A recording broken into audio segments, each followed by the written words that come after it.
Jueves 6 de agosto, la región de la Araucanía enfrenta nieve y bajas temperaturas.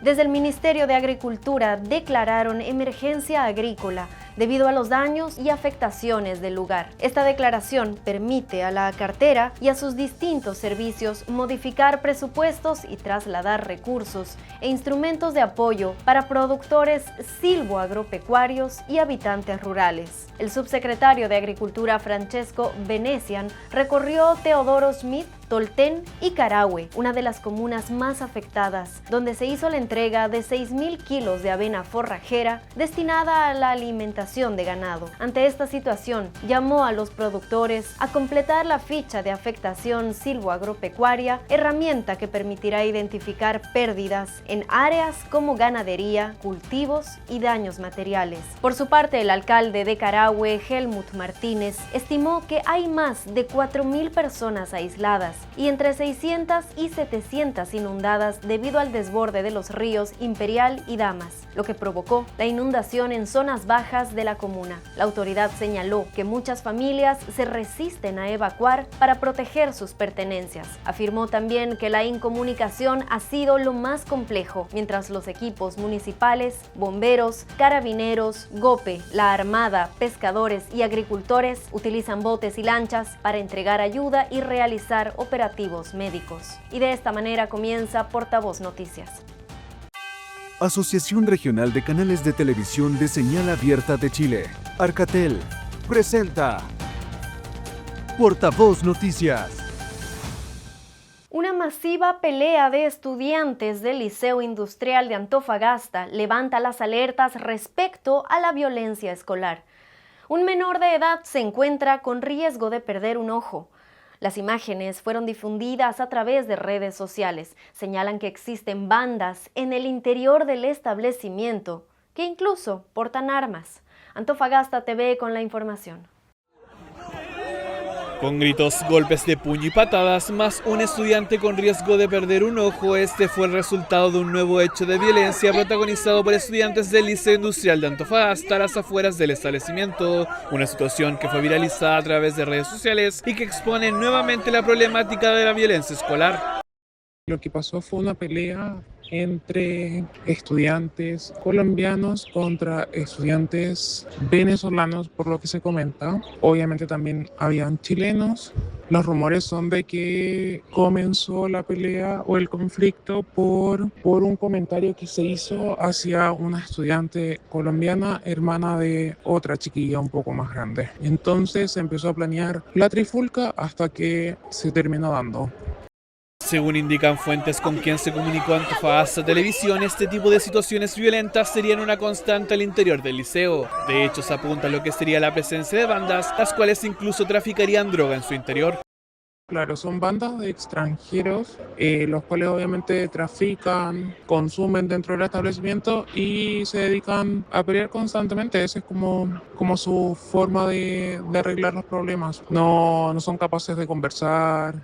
Aquí si miras feo a alguien, te esperan a la salida. Alumnos han quebrado los vidrios de los autos de los docentes.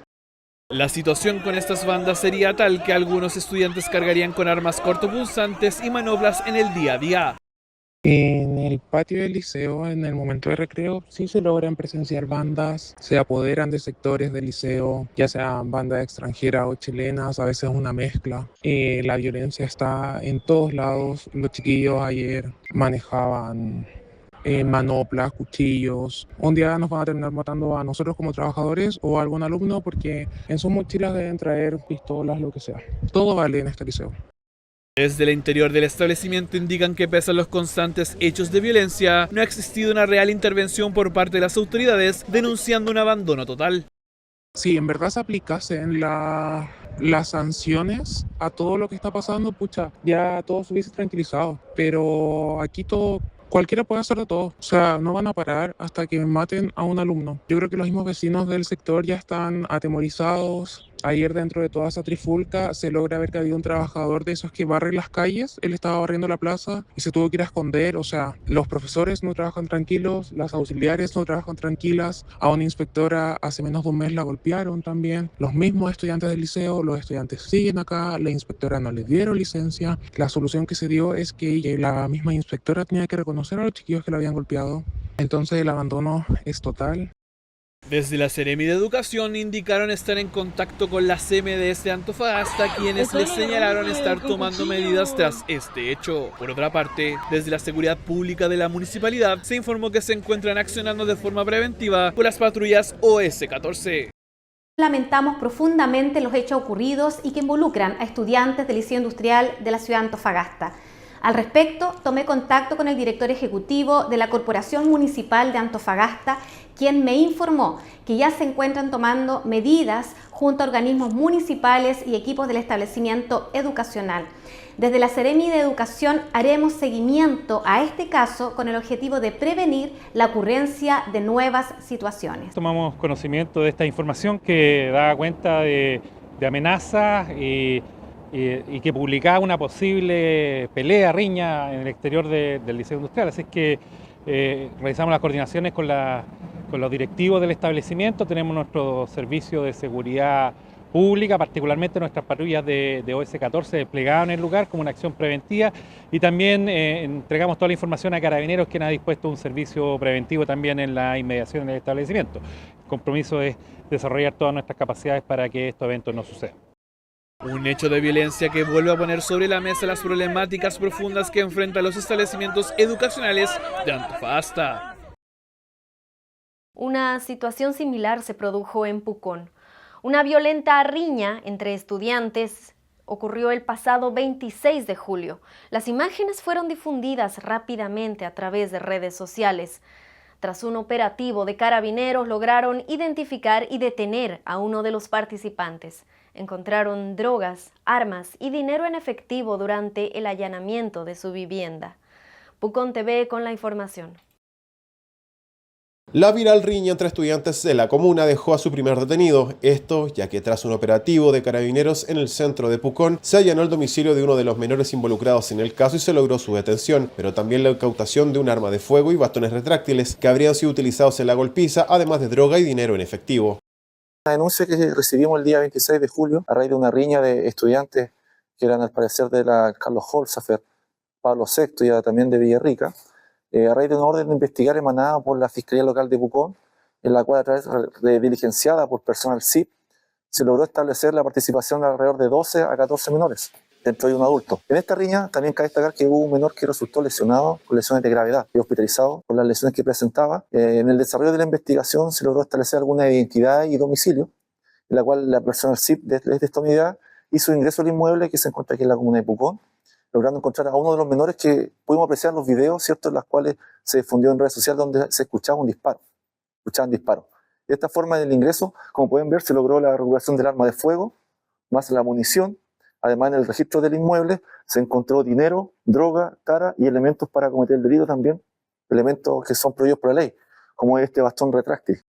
El menor de 16 años se encontraba en un evidente caso de vulnerabilidad. Vivía solo en una pieza que arrendaba en el centro de una especie de cité. Por esto, Carabineros señaló que si bien el detenido ya está en poder de la Fiscalía, los tutores también tendrán implicancias legales. El menor tiene claramente una vulneración social, el cual no vive sin sus padres, se encontraba viviendo en como podemos decir, un cité, donde arrendaba una pieza por un valor aproximadamente de 150.000 pesos, el cual vivía solo en ese lugar, lo cual también se da cuenta de esto al Tribunal de Familia, porque aquí hay un incumplimiento por parte de los padres. Así, finalmente, en un operativo exitoso de Carabineros, se logró detectar a uno de los autores materiales de la viral golpiza que dejó a un joven hospitalizado con lesiones graves, además de incautar las armas que fueron utilizadas. Mañana será el turno de Fiscalía para decidir qué medidas cautelares se tomarán contra el detenido mientras acabe la investigación. Cambiamos el rumbo de la información porque las intensas nevadas registradas en la alta cordillera mantienen cerrado el paso internacional Los Libertadores. Mientras las condiciones climáticas comienzan a mejorar, equipos de la Dirección de Vialidad trabajan sin pausa en el despeje del camino internacional para restablecer la conectividad de manera segura. La decisión sobre una eventual reapertura dependerá de los informes técnicos y de la evaluación que realicen las autoridades. BTV con la nota. Las labores de despeje de nieve en el Camino Internacional continúan desarrollándose de manera intensiva por parte de la Dirección de Vialidad del Ministerio de Obras Públicas, con el objetivo de restablecer en forma segura la conectividad hacia el complejo fronterizo Los Libertadores. Los trabajos han permitido despejar completamente el tramo comprendido entre Guardia Vieja y el complejo fronterizo. Sin embargo, las faenas continúan en el sector que une el complejo con el túnel internacional, donde aún existen importantes acumulaciones de nieve producto del sistema frontal. Nos encontramos en los alrededores del complejo fronterizo Libertadores, en la zona del antiguo complejo. Como ven a mi espalda, sigue trabajando maquinaria arduamente de nuestro tremendo equipo de vialidad, que ha trabajado todos estos días intensamente y que progresivamente, de forma muy adecuada, de forma muy segura, de forma muy responsable, ha ido despejando el camino. Ya tenemos un gran avance de lo que implica la ruta de Guardia Vieja hasta el complejo, y ahora lo estamos haciendo desde el complejo hacia el túnel. Hemos seguido todo el protocolo que hemos elaborado para que tengamos una apertura segura. La autoridad agregó que antes de adoptar una decisión será necesario contar con los informes técnicos correspondientes, especialmente respecto del riesgo de avalanchas existente en la alta montaña. Tenemos un cogrid mesa técnica para poder revisar todas las medidas que hemos realizado durante todo el proceso y para poder verificar exactamente cuándo y cómo vamos a empezar esta apertura progresiva, tanto para el turismo, para el complejo, para el traslado de funcionarios y finalmente para el túnel Cristo Redentor. En el día de mañana vamos a tener las apreciaciones de control de avalancha, los informes respectivos de vialidad, y desde esa forma podremos tomar decisiones seguras y responsables como ha sido hasta el momento nuestra conducta. Las autoridades reiteraron que la apertura del complejo fronterizo Los Libertadores dependerá exclusivamente de las condiciones de seguridad y de la evaluación técnica realizada por los organismos competentes, por lo que llamaron a los usuarios a mantenerse informados a través de los canales oficiales antes de emprender un viaje hacia la cordillera. Momento de revisar el informe del tiempo para este 7 de agosto. Presten atención, partimos en el norte como siempre. Calama tendrá el cielo completamente despejado, pero miren la diferencia de temperaturas. La más baja será de 1 grado bajo cero, sin embargo la más alta alcanzará los 24. En Coquimbo tendrán el cielo completamente cubierto con 7 grados como mínima y 15 grados como temperatura máxima. En Linares se esperan precipitaciones para este viernes, una temperatura mínima de 0 grados y la máxima alcanzará los 10. En Puerto Montt también se esperan lluvias, 2 grados será la mínima y 7 grados será la temperatura máxima. Y en Quellón caerán chubascos de aguanieve, con una temperatura mínima de 4 grados y una máxima de 7 grados. Veamos otros puntos del país y después hacemos una breve pausa.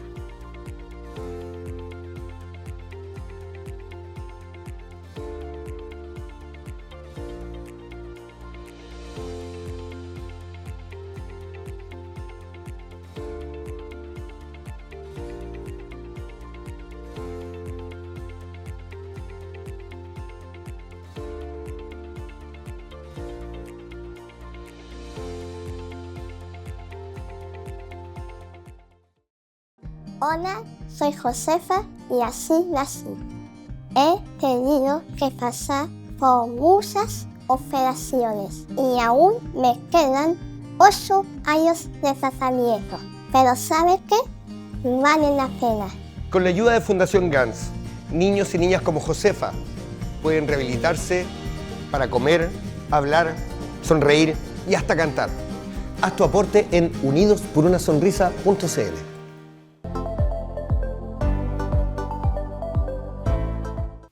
Bien, ahora le damos la bienvenida a este espacio dedicado a la salud. Portavoz Te Cuida.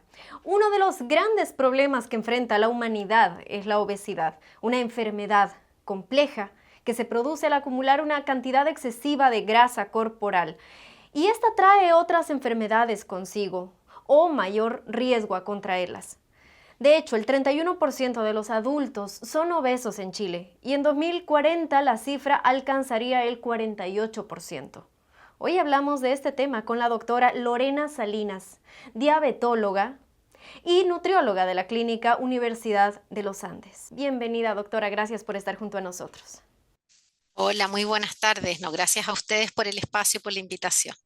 Doctora, me gustaría que partamos hablando de lo esencial. ¿Qué es obesidad? ¿Cuándo podemos llamar obesidad?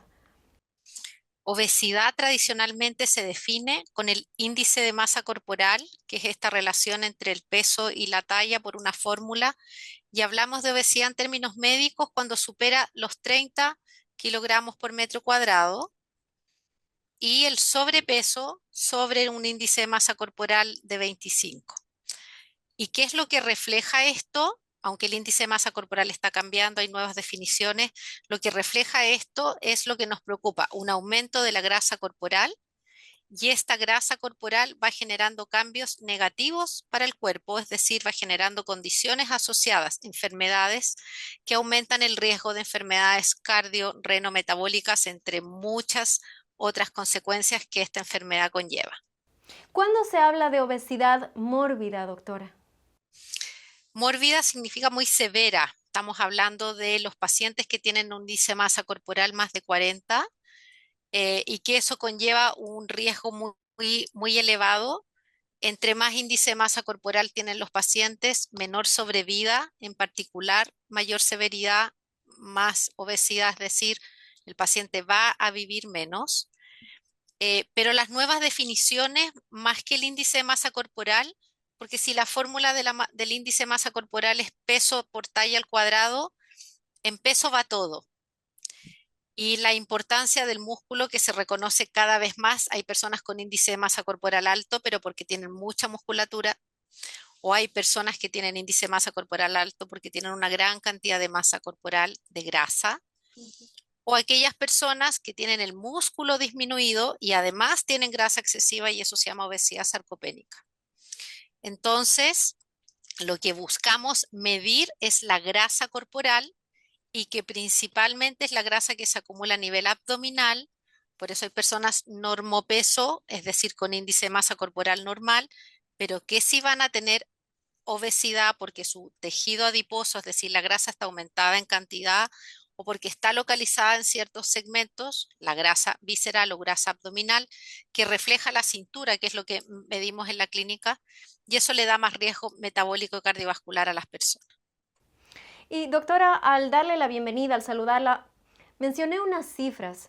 ¿Por qué se debe este incremento? ¿Por qué se dice que de aquí a unos años la obesidad va a ir aumentando, siendo que ya es un índice alto en nuestro país? Es muy complejo porque este año además han salido varios reportes. Cuesta tener información local, pero hay un artículo que habla que el año 2050 casi 9 de 10, cercano al 90% de las personas en Chile van a tener algún grado de sobrepeso u obesidad. Entonces, si pensamos que hay al menos 200 enfermedades asociadas a la obesidad que pasan por todos los órganos, es preocupante desde el punto de vista médico que vamos a tener personas, y desafortunadamente vemos personas cada vez más jóvenes. Ya lo hemos conversado en otras oportunidades, niños, adolescentes o personas de 20 o 30 años con obesidades complejas y que están teniendo las complicaciones que antes se veían a los 50, 60 o 70 años, como la diabetes tipo 2 o el estado previo a la prediabetes, colesterol alto, hipertensión, u otras condiciones más complejas como la insuficiencia cardíaca. El riñón también es un órgano que se ve afectado, el hígado es uno de los órganos que está con más daño en este minuto, siendo la principal causa de daño metabólico la obesidad y la diabetes. Entonces, la preocupación es grande, y esto es secundario al estilo de vida que tenemos. Tenemos una vida donde tenemos una calidad de alimentación que no se ajusta a lo que necesitamos. Nuestro cuerpo tiende a acumular, por un tema evolutivo, grasa. El cuerpo está habituado a la evolución de hace millones de años atrás, donde resguardábamos comida porque no sabíamos si íbamos a tener la alimentación por periodos, pero ahora es cosa de abrir el refrigerador o ni siquiera eso, porque la gente pide comida, ni siquiera se levanta.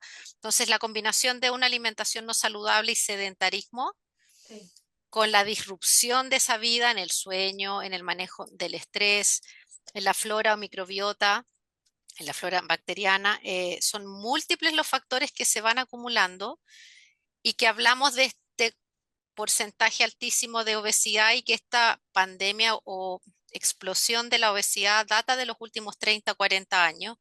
Por lo tanto, eso hace entrever en términos médicos que son los factores ambientales los que van conduciendo a estos cambios. Y hablando de eso, doctora, estaba investigando por ahí, me gustaría que usted nos diga si es cierto que en el sur, si hablamos de Chile, se presentan más casos de obesidad.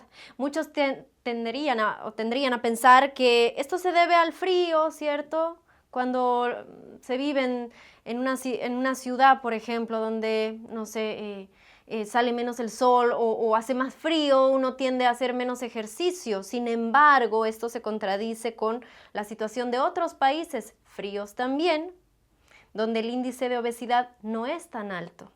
¿A qué se debe? La región de Magallanes es la región que tiene mayores indicadores de obesidad de las últimas cifras que yo manejo. Muchos de los factores que tú mencionas influyen. Efectivamente, las condiciones climáticas disminuyen la posibilidad no solamente de hacer ejercicio, sino que de la movilidad diaria, pero también los cambios en la alimentación, la calidad de la alimentación, los alimentos procesados, el estrés que altera la conducta de alimentación y el estrés también por sí solo hace que los pacientes coman más, busquen alimentos con más azúcares, con más grasa. Es en el fondo este contexto que predispone a las personas y claro, en nuestro país por un tema de geografía, efectivamente los niveles de obesidad tienden a incrementarse en el sur y como te decía, la región de Magallanes es la que lidera con esas cifras, pero esto habla de que es un poco la mirada que se dio hace años atrás a la desnutrición. Actualmente la obesidad se ve un poco, y eso es algo que tenemos que cambiar en medicina, como una responsabilidad, como una falta de voluntad. Sabemos que lo que conduce a esto son cambios hormonales, cambios en los neurotransmisores, la forma como nuestro cuerpo se comunica internamente. Y nosotros tenemos que generar cambios a nivel de sociedad. Por eso menciono un poco la comparativa con lo que se hizo en términos médicos, de sacar a la población, a las personas de los grados de desnutrición. Necesitamos generar cambios a nivel de la sociedad, y esto en todo el mundo, para enfrentar los desafíos que necesita una sociedad para prevenir la obesidad. Y eso es manejo adecuado del estrés, cosas bien macro en el fondo, la arquitectura, cómo yo diseño ciudades que sean caminables, cómo yo aseguro que las personas tengan una luminosidad para salir a caminar o hacer ejercicio en la noche, cómo genero áreas verdes, cómo manejamos el estrés, cómo educo a los niños, a las familias, a que desde pequeños generen cambios de salud. Y el concepto aquí es cómo yo cuido mi salud, qué hago para cuidar mi salud. Y el foco antes era qué hago para tratar la enfermedad. Con estos niveles y dado que las enfermedades crónicas no transmisibles son las principales causas de mortalidad y ahí están por primer lugar las enfermedades cardiovasculares, infarto al corazón, accidentes cerebrovasculares, el cáncer, que es una enfermedad muy asociada a la obesidad, todos los problemas de salud mental asociados, es cómo yo cuido mi salud y hacer una lista individual, pero a través de los cambios de la sociedad, porque necesitamos, como te digo, generar estos cambios a nivel ambiental para que sea una tarea de todos, porque los números que estamos viendo son muy alarmantes y muy preocupantes, no solamente en términos médicos, sino que tener estos espacios para que la gente tome conciencia y conozca cuáles son los problemas asociados. Y doctora, también creo que es necesario hablar de que dejemos de estigmatizar, ¿cierto?, a las personas que cuando ya han llegado a traspasar esa barrera, ya es difícil volver atrás simplemente a través de una dieta, ¿cierto? Cuando ya hablamos de enfermedades asociadas, por ejemplo, no es simplemente que el paciente tenga, no sé, más ganas de bajar de peso o ponerle voluntad. ¿Qué les recomienda a ustedes? Sí, a ver, lo primero, el estigma es una actitud negativa y asumir que solo a través de la fisonomía o el peso de una persona su vida está determinada. Y eso está medido. Hay personas que automáticamente ven a alguien con obesidad y piensan que es más flojo, que no tiene falsa voluntad. Hay discriminación en el trabajo, entre los pares, entre los amigos. los familiares incluso, entonces ellos ya viven con una carga de enfermedad solamente por verse de la forma en que se ven, y nosotros, desde el punto de vista médico, hay que hacer una educación, porque las personas es un individuo distinto, no es su enfermedad. Nosotros no hablamos de diabéticos, hablamos de personas que viven con diabetes o personas que tienen diabetes. Lo mismo con la obesidad, porque eso les permite a ellos no sentirse su enfermedad y tomar decisiones al respecto. Y muchas veces, y ahí va una para responder cuál es la recomendación, las personas no se atreven a consultar. Y a veces consultan por otras razones, en esta época, por ejemplo, por un cuadro respiratorio. Y el médico o el profesional de salud hace un comentario respecto a su peso y la persona no iba para eso. Hay que preguntarle a la persona, ¿podríamos hablar sobre su exceso de grasa corporal, buscar un nombre neutro, preguntarle si es importante, cómo le afecta y buscar? Nosotros hablamos de evaluar la obesidad con el grado de grasa, los riesgos asociados, metabólicos, nefrológicos, cardiológicos, neurológicos, todos los riesgos asociados, el área de salud mental, que es muy importante, y buscar las causas. Y a las causas generarles estrategia y ayudarle a esta persona con tiempo, con paciencia, con dedicación, con un equipo multidisciplinario. Es un trabajo acá donde todos son importantes, la nutricionista, el kinesiólogo, psicólogo, la psiquiatra y todos los especialistas asociados, neurólogo, hepatólogo, gastroenterólogo, todas las especialidades que pudieron ayudar a esta persona. Entonces, en términos generales, atreverse a consultar, no sentirse culpable, buscar ayuda. Si hay un problema de salud mental, si hay un problema emocional, consultar, porque sabemos que los trastornos del ánimo van asociados a la obesidad y es una relación bidireccional. Si no estoy bien de ánimo, voy a tener hábitos no tan saludables, voy a generar más obesidad, si tengo más obesidad no me voy a sentir bien y así vamos a ir incrementando estos dos factores. Pero sí, es un tema de educación en todos los lugares, en los trabajos, en las familias, capacitarse todos los profesionales médicos del área de la salud para generar también las competencias de poder ayudar a las personas que viven con obesidad y desde precoz, desde los niños, desde las familias que van a tener algunos cambios, si se van a cambiar de casa, si van a usar más el auto, cosas de ir generando esto que te decía yo, cómo yo mantengo mi salud. ¿Cómo estoy durmiendo? ¿Cómo manejo mi estrés? Cosa de ir generando estrategias, ojalá lo más preventiva posible, y si no, generar el tratamiento también precoz, no con diabetes, ojalá con prediabetes, la prediabetes controlarla, ojalá que no llegue con prediabetes, tenga un estado de resistencia a la insulina y así lo más preventivamente posible. Doctora, este tema es muy amplio para todas las personas que les gustaría consultar con una profesional como usted. ¿Cómo pueden hacerlo? Si nos puede indicar alguna cuenta, red social o una página para que puedan visitar. Mira, es muy importante, la Clínica Universidad de los Andes tiene un sistema donde actualmente estoy, que es en un box de telemedicina. Pueden escribir a la página, inscribir, buscar horas, tanto presenciales como telemedicina. La telemedicina, gracias a la pandemia, llegó para quedarse. Hay beneficios desde el punto de vista metabólico a través de la telemedicina, eso está estudiado también. Así que los pacientes pueden ingresar a www.clinicawandes.cl, tenemos listas de espera y están todas las especialidades donde pueden consultar.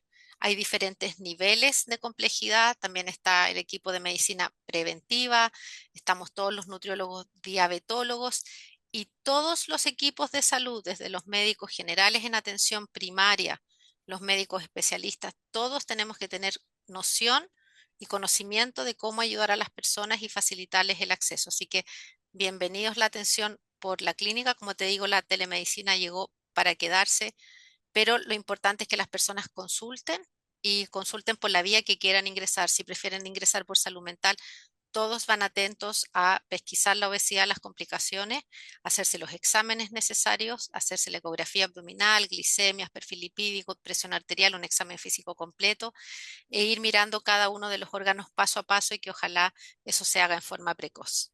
Le agradecemos muchísimo su tiempo, doctora, y el habernos respondido todas estas dudas. Gracias a ustedes, a mí este tema es algo que me apasiona. Feliz de que la gente tenga más salud y cualquier información que sea útil para que no sigamos llenando esas cifras que de verdad por el impacto desde el punto de vista individual, social, económico y todo lo que conlleva podamos todos aportar a que esto vaya disminuyendo. Bien, ahí estábamos conversando acerca de este tema que es tan importante, la obesidad y cómo nos encontramos como país frente a esto. Estábamos conversando con la doctora Lorena Salinas, diabetóloga y nutrióloga de la Clínica Universidad de los Andes, en este espacio dedicado a la salud.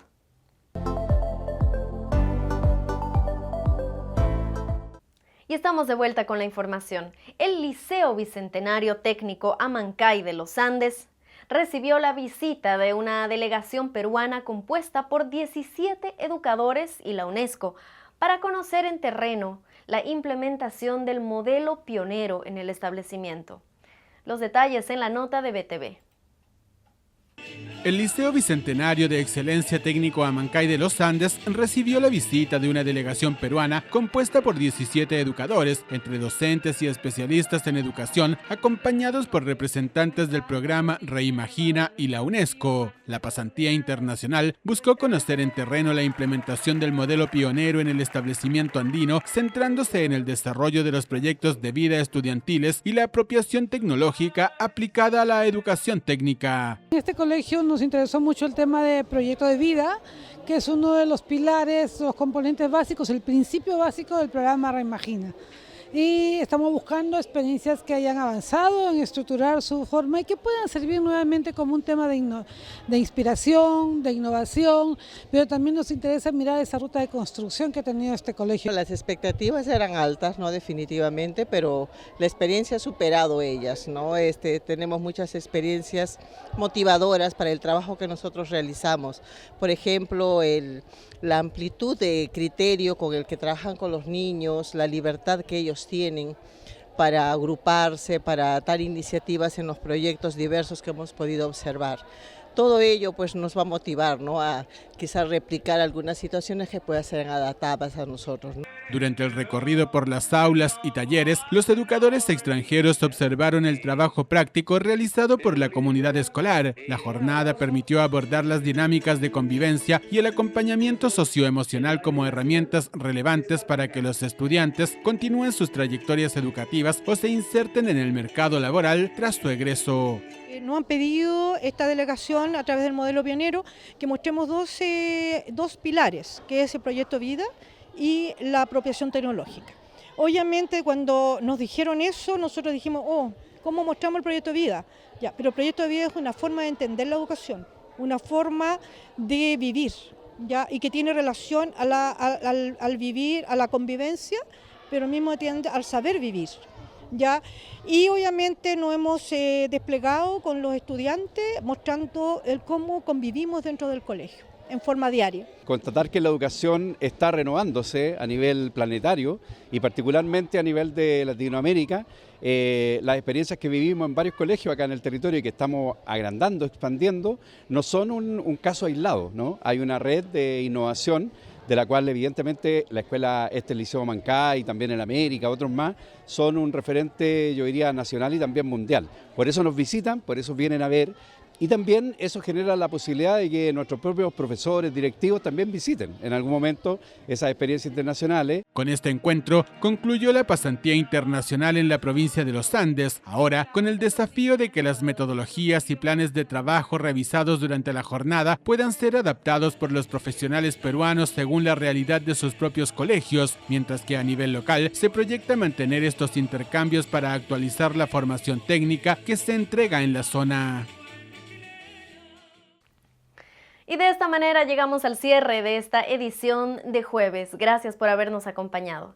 Recuerden que también pueden encontrar la información de nuestras regiones en nuestro canal de YouTube y los invitamos a seguirnos y a compartir con nosotros. Si usted tiene algún video, una noticia, una denuncia, hágalo a través de nuestra cuenta de Instagram Portavoz Chile. Mañana nos volvemos a encontrar. Asociación Regional de Canales de Televisión de Señal Abierta de Chile. Arcatel presentó Portavoz Noticias.